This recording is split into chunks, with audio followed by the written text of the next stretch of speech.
A palavra de Deus foi o guia moral e espiritual do mundo ocidental há muitos milênios.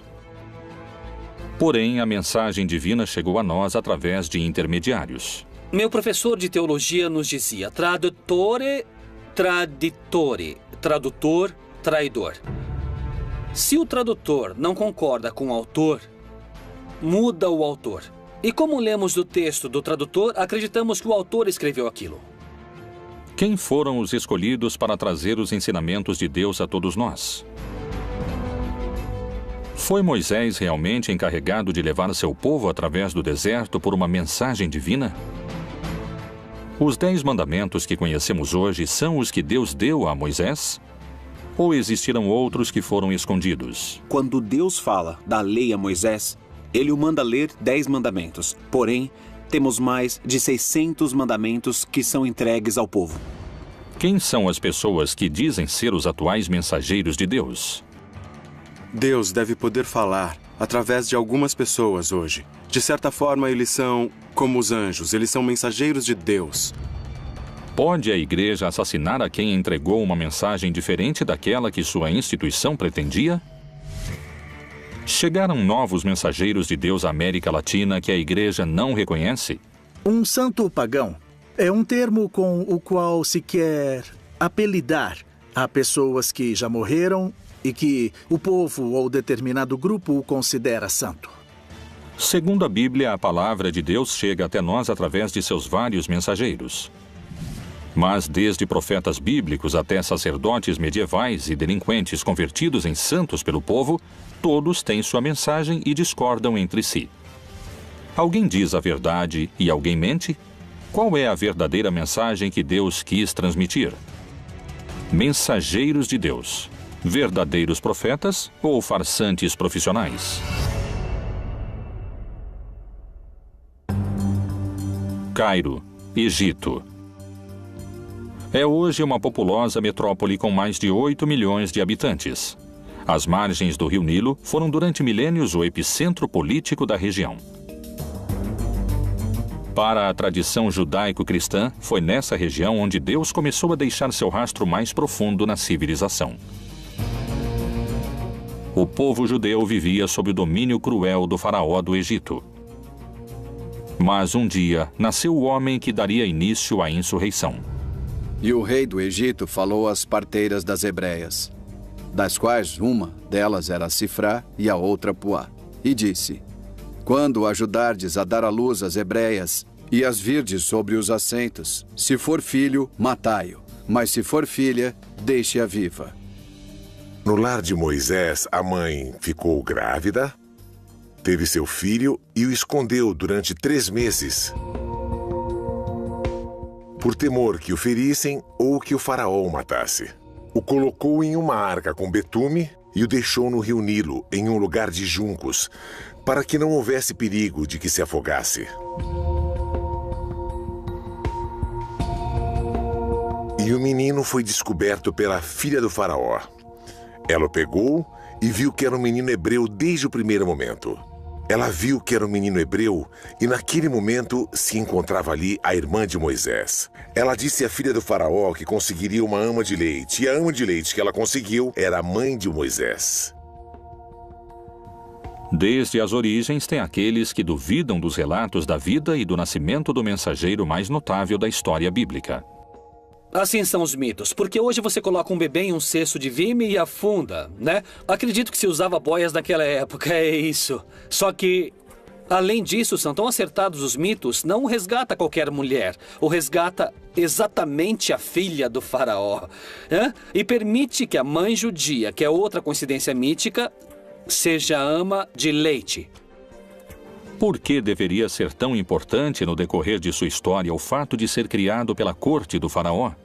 Alguém que vai libertar e que vai liderar uma rebelião contra o poder não pode ser educado nem criado com mente de escravo. Muitas vezes o líder não deve ter os medos nem as ataduras dos oprimidos. Deus escolheu um representante para que leve sua palavra em um dos momentos mais escuros para o povo judeu. Qual é a forma em que Moisés se transforma no maior mensageiro de Deus de todos os tempos? O episódio da vocação de Moisés é muito lindo porque ele está pastoreando uns animais e de repente encontra-se com uma sarça ardendo que não se consome. Então a curiosidade faz com que ele se aproxime e escute a voz de Deus que diz: tira as sandálias porque esse é um lugar sagrado. Então aproxima-se e é assim como recebe o chamado. Esse receber o chamado corresponde também à manifestação do nome de Deus, porque é ali onde Deus, por pedido do mesmo Moisés, lhe dá seu nome. E o que devo dizer? Quem me manda fazer tudo isso? Diz que quem manda é aquele que é. Eu sou o que sou, daí vem o nome Javé. Portanto, desci para livrá-lo das mãos dos egípcios e para fazê-lo subir daquela terra a uma terra boa e larga, a uma terra que mana leite e mel. Vem, agora, pois, e eu te enviarei ao Faraó para que tires o meu povo, os filhos de Israel, do Egito. O texto conta que quando Moisés se vê diante de uma missão tão terrível, ele se sente assustado, porque o que eu vou dizer ao faraó? Porque ele vai me escutar? Quem sou eu para falar com ele? E Deus lhe dá uma série de truques. O cajado que se transforma em cobra, ou que possa transformar água em sangue, como uma forma de impactar o poder dos magos egípcios. Porque desde a perspectiva do faraó, o que vemos aqui é a luta da minha magia contra a magia desse Deus Yahvé. Moisés se apresentou diante do faraó como porta-voz de Jeová. Segundo a Bíblia, a resposta do faraó foi desafiadora. Mas Faraó disse: quem é o Senhor cuja voz eu ouvirei para deixar ir Israel? Não conheço o Senhor, nem tampouco deixarei ir Israel. O faraó não aceita. Portanto, então, Deus começa a mandar castigos, ou como encontramos em algumas traduções, pragas, ao faraó e ao Egito, para que deixe seu povo ir. A praga das moscas, a praga de quando a água se transforma em sangue, a praga dos gafanhotos, a praga do granizo, entre outras. Todo o relato das pragas acontece dentro de uma estrutura que é dinâmica e repetitiva. Deus vai anunciar uma praga, anuncia a Moisés, Moisés informa ao faraó que a praga vai vir se ele não permitir a saída do povo. O faraó se nega a aceitar. Portanto, a praga chega. Quando a praga chega, o faraó solicita a Moisés que, por favor, pare a praga.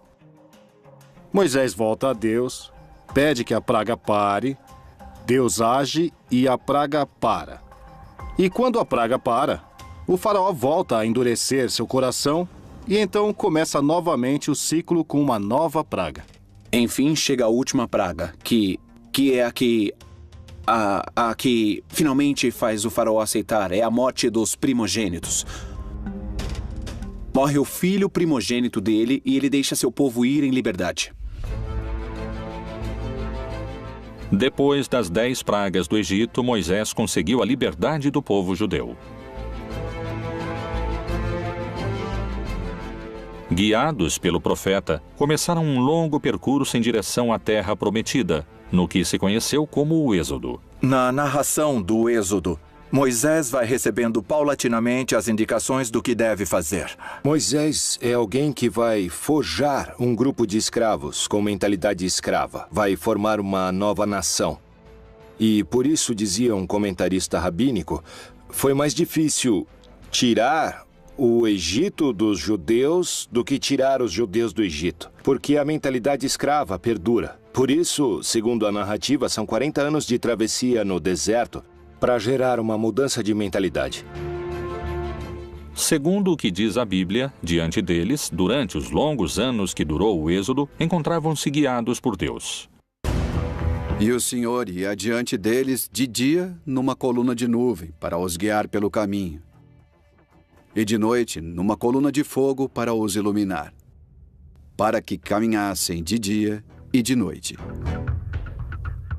Guiado pela mão de Deus, o povo judeu tinha se libertado do poderoso faraó. Porém, e apesar da sua ousadia, agora enfrentava a morte e estava sem saída entre as águas do Mar Vermelho e as tropas sedentas de vingança pelas 10 pragas desencadeadas sobre o Egito. Quando o faraó deixou o povo de Israel sair em liberdade, arrependeu-se do que fez e os perseguiu. Quando estava a caminho, chegaram ao Mar Vermelho e aconteceu um milagre que se conhece como aquele em que Deus abriu as águas do Mar Vermelho para que o povo pudesse passar. De que forma Moisés poderia abrir as águas do Mar Vermelho? Então disse o Senhor a Moisés: Por que clamas a mim? Dize aos filhos de Israel que marchem. E tu, levanta tua vara e estende a tua mão sobre o mar, e fende-o, para que os filhos de Israel passem pelo meio do mar em seco. Quando o povo terminou de atravessar e chegou na outra margem, o faraó já estava perto deles. E diz o texto bíblico que Deus voltou a fechar ali as águas. Então morreram muitos dos que vinham perseguindo o povo de Israel. O Senhor diz: pega a vara que você traz, pega o cajado que traz, põe o cajado sobre a água e então a água teria se aberto. Em que consiste isso é um grande mistério, também não sabemos, mas algo extraordinário aconteceu a tal ponto que Israel conserva isso como uma das intervenções mais notáveis do Senhor em sua história. Segundo alguns eruditos, nos textos prévios à tradução da Bíblia, não existe nenhuma menção que faça referência ao Mar Vermelho. No lugar dele, menciona-se o Yam Suf. O Yam Suf não é o Mar Vermelho, porque o Mar Vermelho, se nos localizamos na geografia, no mapa da região, é um mar muito profundo e não estava nesse caminho onde moravam os filhos de Israel. O que se chama de mar de Yam Suf na Bíblia é um mar de junco. Não é um mar, é um lago salitre pelo seu contato com o mar que está situado na zona onde eles estão. É muito mais coerente, mais lógico em todos os pontos de vista. Então, sempre que eu falo do Mar Vermelho, eu falo do Mar das Canas ou do Mar de Junco. Moisés atravessa com seu povo as águas, e assim é que contam os textos sagrados. Porém, estudos científicos recentemente realizados colocam em dúvida o milagre divino. O mais provável é que estivesse vinculado a um canal muito importante e pode ter sido favorecido por algum regime de ventos relativamente importante. Na Bíblia, há uma passagem do Êxodo que serviu como guia para este estudo científico. E então Moisés estendeu a sua mão sobre o mar, e o Senhor fez retirar o mar por um forte vento oriental toda aquela noite. E o mar tornou-se em seco, e as águas foram partidas. As pessoas puderam atravessar o Mar Vermelho, provavelmente numa zona muito próxima da costa, nunca pelo centro do Mar Vermelho, onde seria improvável que tivesse uma abertura mesmo se tivesse muito vento. Se foi um fenômeno natural, então Moisés não falou com Deus? Sem dúvida, Moisés é um escolhido, um dos escolhidos mais claros, um grande caudilho escolhido pelo Senhor a realizar essa tarefa de mediação. Primeiro, na negociação com Faraó e depois de guiar o povo, tanto para atravessar o Mar Vermelho quanto na chegada à Terra Prometida, embora ele mesmo não entre na Terra Prometida. Claramente é um escolhido do Senhor para cumprir a missão. Aceitar a historicidade ou não nos relatos do Êxodo se torna um problema de fé. Novas leituras sobre o Antigo Testamento abrem dúvidas a eruditos e estudiosos sobre a forma em que Deus apresentou os 10 mandamentos a Moisés. Foi realmente Deus quem os ditou a Moisés? Ou são uma construção das autoridades judias da época? Existiram mais mandamentos secretos que quiseram ocultar? São reais os 10 mandamentos? Ou, como alguns afirmam, podem ser as 10 maiores mentiras da história?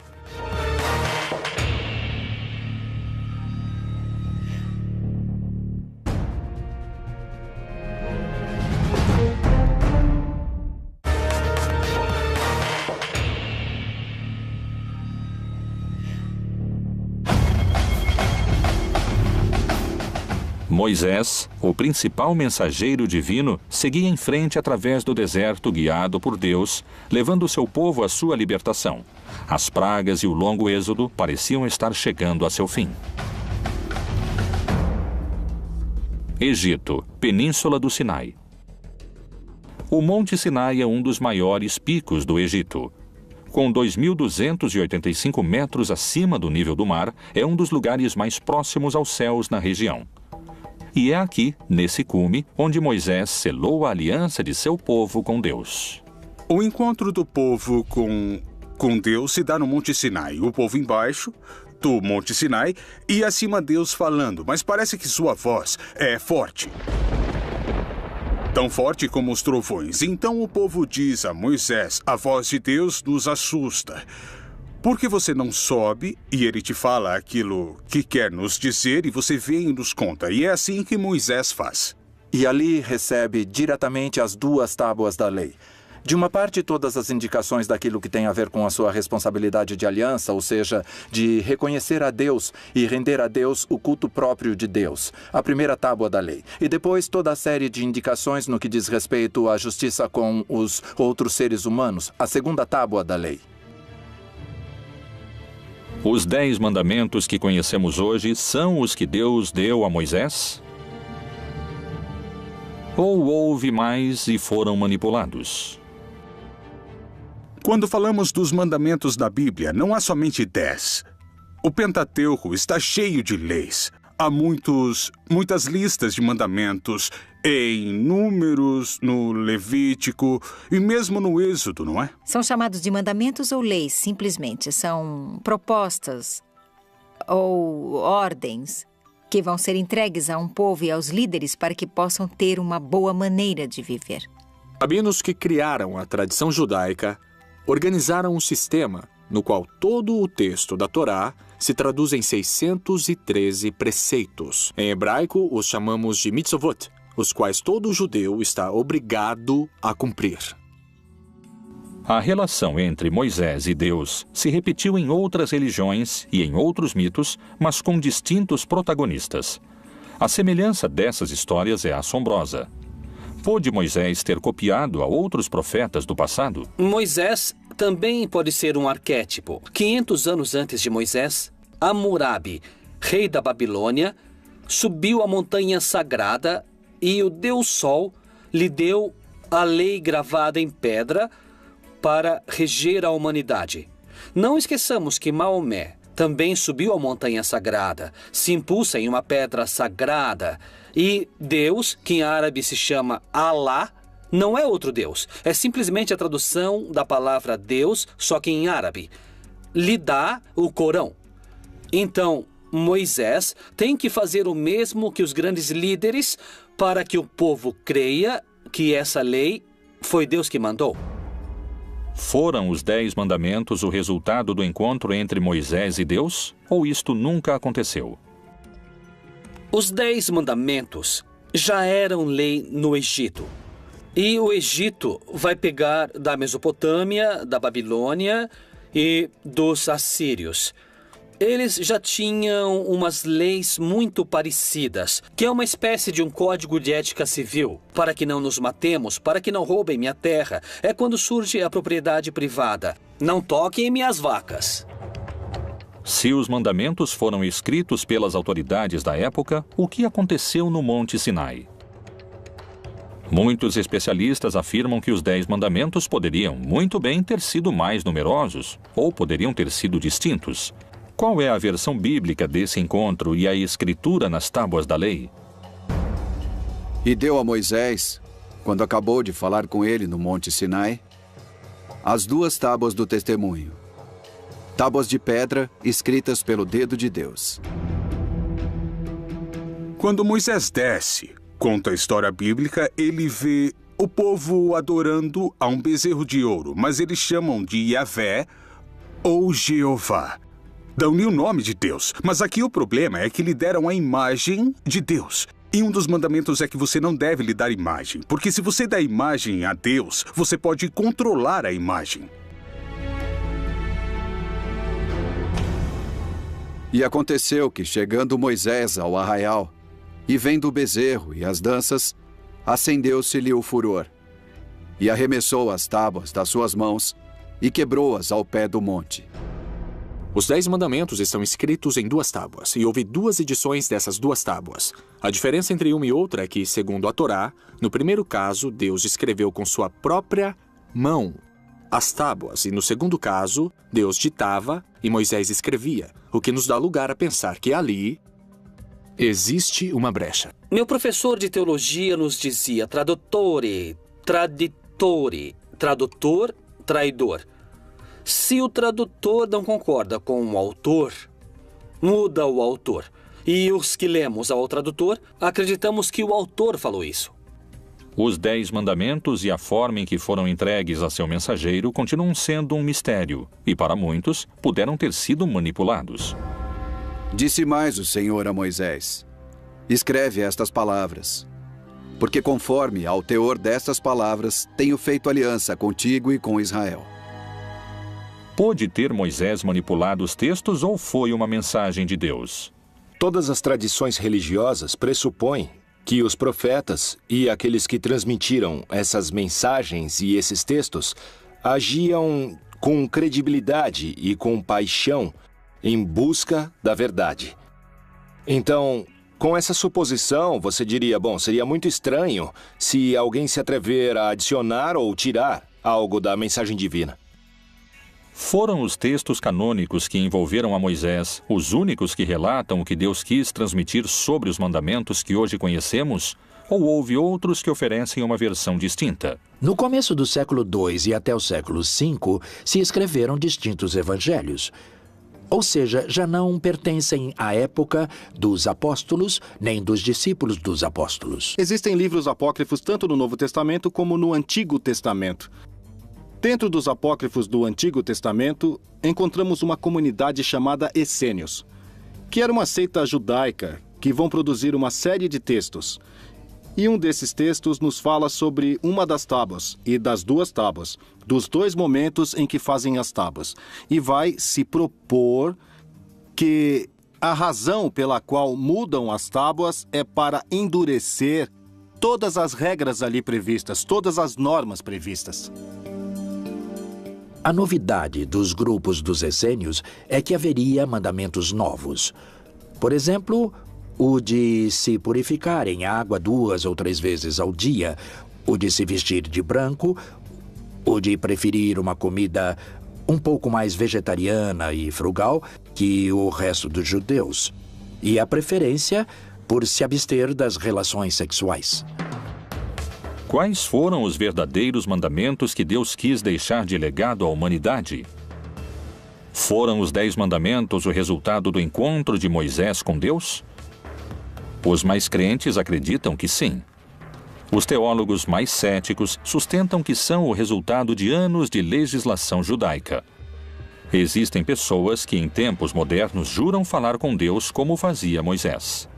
Estão entre nós os novos mensageiros de Deus?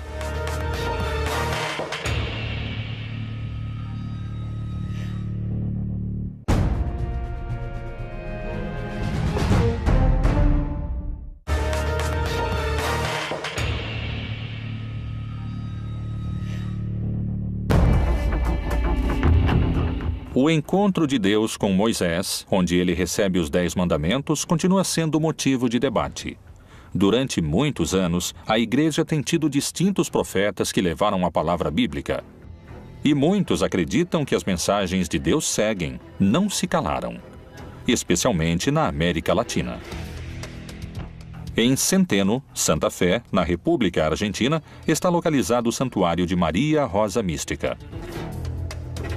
Um lugar onde uma mulher, Maria José Reynoso, diz se encontrar com a Virgem Maria. Em 1999, apareceu para mim a mãe. É assim que eu chamo a Virgem. Eu a chamo de mãe. Eu estava rezando. Ela apareceu no corredor e me assustou, mas era algo tão divino, algo tão grande. Eu pensei que seria só daquela vez e nunca mais. Porém, não foi assim. Parece que eu devia me preparar. E foi assim, porque em 6 de abril de 2010, eu estava rezando. E ao pé da cama, ela apareceu para mim, com seus braços estendidos. E eu digo que ela jogava purpurina e o padre Benjamin me disse que não, que são bênçãos que ela derramava. Quais foram as mensagens que Maria José assegura ter recebido diretamente da Virgem? Ela me pede que vá buscar uma imagem na paróquia. Eu comento isso com o padre Benjamin Ele vai à busca e me diz: é essa? Sim, eu digo. Ela pede que eu reze todos os dias o Santo Rosário e que fale sobre ela. Cada final de semana, aproximadamente 4.000 pessoas se reúnem e peregrinam para receber o que dizem que é a mensagem da Virgem através de Maria José. Maria José chega a muitos fiéis e por distintas vias. Há muita gente que a conhece e não foi na missão. Estando no meio dos peregrinos, Maria José parece demonstrar um poder sobrenatural quando toca na cabeça das pessoas. Tem a capacidade de desfalecer a quem participa da procissão. O que é que experimentam seus seguidores que asseguram não serem os mesmos depois da imposição das mãos? Senti uma paz, um descanso. Sai toda essa angústia que você tem dentro. Alguma coisa muito especial e sempre vou continuar seguindo ela, porque é uma experiência muito bonita que enche de paz e nada mais, meu amigo. O ano passado, a minha irmã ficou doente e me pediu um favor que a acompanhasse para ver a Maria José. Eu disse que não queria, porque não acreditava em Deus, porque não acreditava na Virgem, não acreditava em ninguém. Fiquei na fila para minha irmã. E a primeira que caiu fui eu. São realmente milagres? Ou estamos diante de uma sugestão coletiva? Acredito que todos os grupos religiosos e místicos que desenvolveram distintas práticas espirituais ao longo da história incorreram em práticas deliberadamente que favorecem a formação dos estados de consciência pouco habituais ou também pouco raros. Porque surgirão falsos cristos e falsos profetas. Farão tão grandes sinais e prodígios que, se possível fora, enganariam até os escolhidos. Como e por que assegura Maria José ter esses poderes curadores? A mãe me diz em uma mensagem: aquilo que tocar sua mão tocará a minha. Ela, ao longo dos 5 anos, foi me ensinando, foi me moldando. No começo rezávamos o Santo Rosário somente. Até que um dia ela me disse o que ia acontecer. Que eu ia tocar as pessoas através dela e que iam cair em descanso. Esse descanso se chama descanso do espírito, onde a mãe vai cuidando de cada um deles, segundo as necessidades. Segundo o que contam no hermético círculo que rodeia a Maria José Reynoso, as mensagens da Virgem continuaram chegando. A mãe aparece segundo as necessidades. Eu posso estar sozinha, posso estar em uma reunião... Posso estar, inclusive, nos lugares mais insólitos. Quando ela precisa, ela aparece. Às vezes ela não aparece, eu não posso vê-la. Mas sim, eu a escuto. É assim que é a nossa mãezinha do céu. As mensagens que transmite Maria José são a palavra de Deus através da Virgem? Ou são a voz de alguém que se alucina para fazer contato divino? O que acontece com os outros mensageiros latino-americanos? Colômbia, Bogotá. Maria Francia, uma humilde mulher do departamento de Caldas, assegura ser a escolhida para transmitir as mensagens e a missão que Deus lhe encomenda. A primeira mensagem do céu que recebi foi através da minha irmã que faleceu há 33 anos. Foi ela quem me disse que em breve o céu me daria uma missão e me daria liberdade para decidir se aceitava ou não. Se eu decidir aceitar a missão, o prêmio que me esperava era este. Então ela segura minha mão e me leva por todo o céu umas 4 ou 5 horas. E eu queria ficar ali, porque era uma mulher muito doente. Muito, muito doente. Eu disse à minha irmã que queria ficar no céu, que queria ficar ali junto com ela. Ela me disse que não. Vai, volta, que logo mais você conhecerá a missão da qual o céu vai te incumbir. Pôde realmente Deus manifestar suas mensagens através dos mortos? Se for o caso, quais puderam ter sido? Assim me deram a missão. Acredito que do céu, do Pai Deus, depois de receber mensagens, inicialmente da Virgem, depois do Nosso Senhor, depois uma mensagem de São João Paulo II, e Jesus me disse que cobrará cada uma das palavras que eu transmitir à humanidade de acordo com cada uma das frases que ele pronunciou. Há testemunhas que asseguram ter recebido as bênçãos e os milagres que Maria Francia realiza como mensageira de Deus. já que em dezembro começou a sair uma afta na minha boca.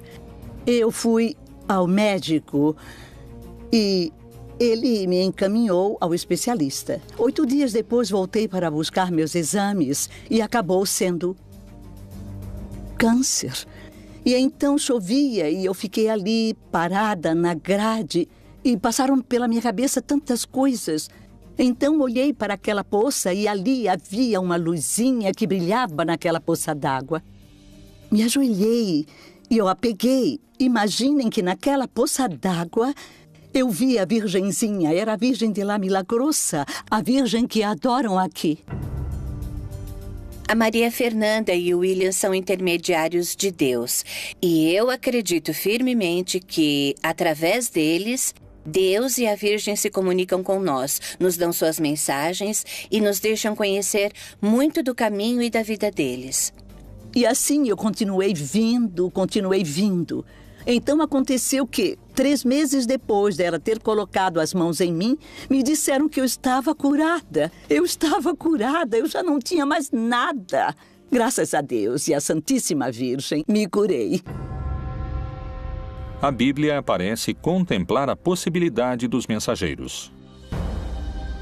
E o Senhor, Deus de seus pais, falou-lhes constantemente por intermédio dos mensageiros, porque se compadeceu do seu povo e da sua habitação. De que maneira podemos saber se são realmente mensageiros de Deus? Como se manifesta a Igreja Católica nesses casos? A Igreja avalia essas mensagens, avalia a pessoa para ver se ela está lúcida e, se for esse o caso, nós também avaliamos a mensagem. É uma mensagem consistente com os evangelhos? As revelações privadas, incluindo tudo o que revelaram através da Virgem Maria e de suas aparições, são, de certa forma, opcionais. São boas para acreditar, mas não somos obrigados a acreditar nessas coisas. Para a igreja que acredita e é possível uma aparição, também manifesta prudência. E não é que a Virgem ou os santos estão aparecendo a todo segundo e a todo instante, e em qualquer lugar. E não dar tanto crédito a essas supostas aparições. Amados, não creiais a todo o espírito, mas provai se os espíritos são de Deus, porque já muitos falsos profetas se têm levantado no mundo. Não existe a possibilidade de que Deus precise de um mensageiro para ficar revelando realidades cotidianas e repetitivas. Acima de tudo, se Deus pretende uma mensagem específica a uma comunidade, não necessariamente vai querer uma pessoa exclusiva utilizada para esse tipo de manifestações. Lamentavelmente, eu não sou apoiada pela igreja. E no começo eu sofri muito, mas, bom, eu fui assumindo. Eu quero ser defendida por meus pais celestiais. É o que mais me importa nesse momento.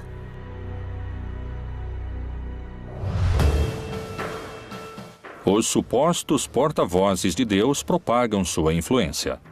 Poderia ser que mude a mensagem de Deus para seu próprio benefício? Sofreram perseguições aqueles que tentaram mostrar ao mundo outra interpretação da Bíblia? Estão manchadas de sangue as mãos da igreja? Existiriam crimes que querem esconder?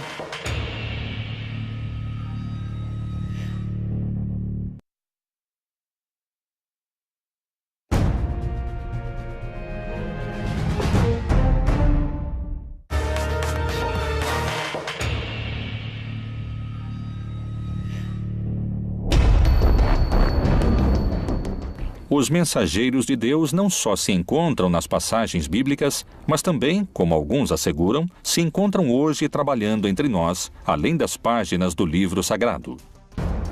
As traduções da Bíblia foram numerosas. Há 450 línguas de forma completa e há mais de 2.000 de forma parcial, o que a torna o livro mais traduzido da história. Cada nova tradução leva a mensagem de Deus a milhões de pessoas. Mas tentar divulgar a palavra divina poderia ser muito perigoso. Quem foi William Tyndale e qual foi seu trágico desenlace depois de ter traduzido a palavra de Deus? Um personagem-chave importante nesses episódios foi William Tyndale. William foi um estudante do grego e do latim e tinha destaque. Se caracterizou por querer traduzir o texto grego que traduziu Erasmo de Roterdão ao inglês do povo comum da Inglaterra. Porém, muitos não permitiam que fosse traduzido o texto à língua comum do povo.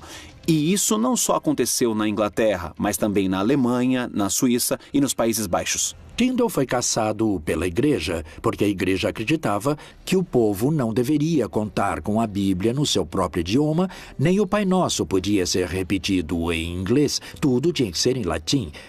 Pela ideia de que as pessoas poderiam distorcer a Bíblia porque não iam poder entendê-la. Tyndale publicou o Novo Testamento em inglês, fora da Inglaterra, porém foi traído por um amigo e a Inquisição o levou de volta à Inglaterra, onde morreu queimado vivo na fogueira, por ter traduzido sem o consentimento da igreja o que ele considerava ser o pão espiritual do qual as pessoas estavam precisando. E viu alguns tronos, e foi entregue o poder de julgar aos que neles se assentaram. E vi as almas dos que foram degolados por causa do testemunho de Jesus e da palavra de Deus. A partir das traduções de Tyndale, a mensagem de Deus podia chegar a quem nunca tinha chegado antes. E isso, aos olhos de muitos, podia ser perigoso.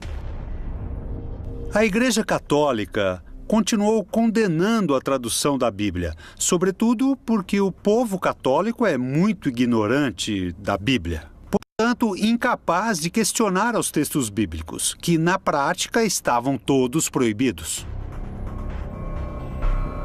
Segundo eruditos e teólogos, a tradução de Tyndale era perigosa porque, ao aproximar a mensagem de Deus ao povo, o sacerdote não seria mais o intermediário entre os devotos e Jeová. Os príncipes, os governantes tinham muito medo que o povo, ao ter acesso às escrituras, o Papa e os líderes religiosos, a igreja institucional pudesse perder o poder. As pessoas comuns não deveriam ler a Bíblia porque iriam interpretá-la errado. O que, na verdade, ia acontecer é que as pessoas não iriam precisar do clero como intermediário. A ideia protestante era que o povo diretamente tinha que ter a Bíblia no seu idioma e que cada crente tinha que interpretá-la. Então, realmente não tinha problema. William é aprisionado, depois assassinado e, por fim, morre na forca, mas também é queimado. A razão? Por traduzir o texto do grego ao inglês comum do povo.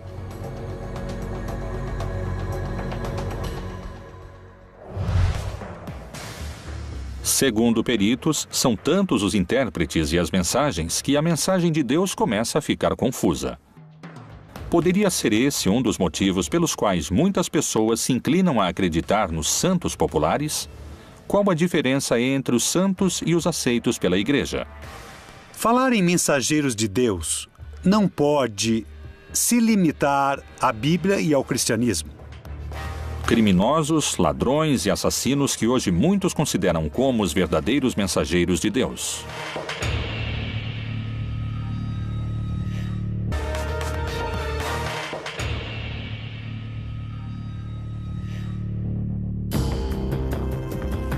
Os mensageiros de Deus ao longo da história tiveram distintos protagonistas e diferentes desfechos. Estão aqueles que recebem mensagens da Virgem ou aqueles que traduziram essa mensagem divina com um final trágico, como é o caso de William Tyndale. Na liturgia católica, os crentes pedem milagres a Deus através dos santos. Pelas distintas circunstâncias, a população recorre também a santos populares, muitos deles pagãos. Figuras que não foram aprovadas pela Igreja Católica e, apesar disso, mobilizam milhões de crentes. Na América Latina, seriam os santos pagãos vistos como os verdadeiros mensageiros de Deus? No texto bíblico, a palavra santa utilizada para as pessoas é o povo de Deus, porque era único e especial. E depois é a igreja, porque é única e especial. Não é a qualidade moral e humana da pessoa que a faz santa. Mas no contexto do Novo Testamento, é a eleição que Deus faz, que faz das pessoas. Porque eu sou o Senhor, que vos fiz subir da terra do Egito, para que eu seja vosso Deus, e para que sejais santos, porque eu sou santo. Muitos acusados de estupros, roubos e assassinatos. Os santos pagãos populares latino-americanos costumam ter um passado criminal. O santo dos narcotraficantes, o santo dos ladrões e etc., não seriam os mensageiros de Deus. Primeiro, nem sabemos se existiram. Segundo, o cristianismo não tem fetiches. O cristianismo não acredita que uma imagem ou que um objeto vai solucionar seus problemas. O interesse de Cristo está na transformação do coração das pessoas. Poderíamos pensar que os santos populares estão associados ao que seria a precarização, a necessidade, a ausência de canais institucionais para solucionar muitos problemas que eles poderiam ser atendidos sem necessidade de recorrer a forças mágicas ou sobrenaturais ou religiosas. Quem são os personagens transformados em santos populares para quem pedem milagres? México, Tijuana. Nessa região se sobressai a figura de Juan Soldado, santo patrono dos indocumentados mexicanos. A figura de Juan Soldado só tem sentido como todos os santos populares a partir da sua inscrição numa história social particular. E nesse caso, a história social é o fim da chamada Lei Seca, a Lei Volstead, do fim da proibição da bebida alcoólica. Isso gera um movimento, as pessoas se confrontam, tem mortos, se fecha a fronteira internacional, se declara o Dia Sangrento de Tijuana. Nesse movimento exato se dá o assassinato da menina Olga Camacho. As pessoas vão tentar linchar o suposto responsável, Juan Castillo Morales, que foi acusado e, em uma situação sumamente irregular, se faz justiça. E assim, diante dos olhos de todos, ele é abatido e morre. Imediatamente depois, começam a aparecer testemunhos onde, supostamente, Juan Castillo Morales aparece com sua alma clamando sua própria inocência. Então, as mesmas pessoas que queriam linchá-lo começam o processo de santificação. Mas quais seriam os motivos pelos quais se transformam em santos esses personagens que parecem estar tão afastados da palavra do Senhor? Na Bíblia não há nenhuma figura santa, não há nenhuma figura perfeita. Além disso, o livro de Eclesiastes, Planteia, diz uma frase que não há pessoa justa que não peque. E nós vemos os defeitos de Abrão, de Moisés, de cada uma das figuras mais sagradas. São seres humanos que, na sua procura por se encontrar com Deus, por cumprir sua missão com seu destino, tropeçam, caem e encontram o seu lugar no mundo.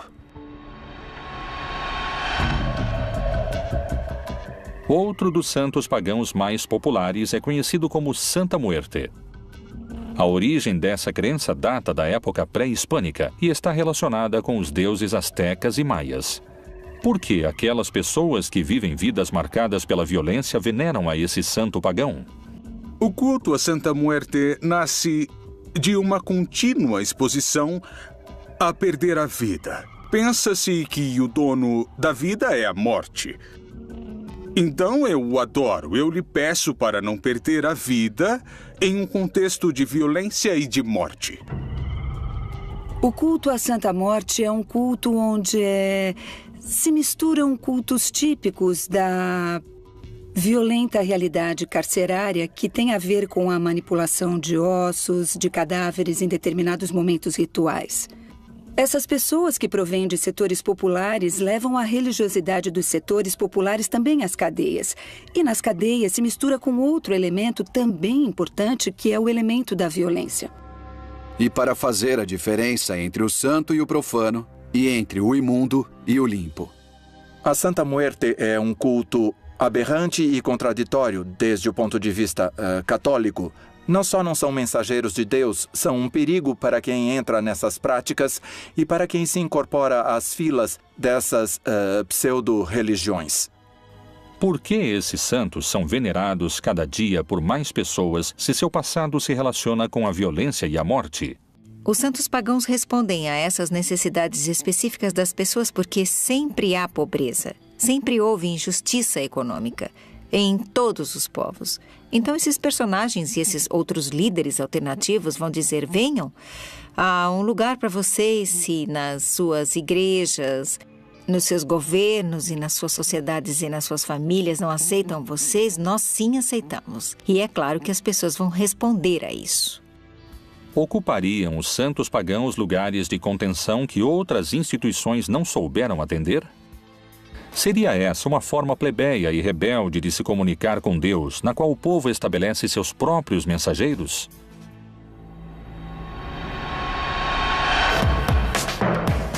Desde o início da religião, os mensageiros de Deus ocuparam um lugar central no cristianismo. Realmente Moisés falou com Deus, ou pode ter formado parte de uma construção necessária para doutrinar o povo? Existiriam na atualidade pessoas que são portadoras da mensagem de Deus? A Igreja Católica procura difundir a palavra de Deus, ou alguns na instituição adaptam o sentido da Bíblia à sua conveniência? Os Mensageiros de Deus, outro dos mistérios da Bíblia Proibida.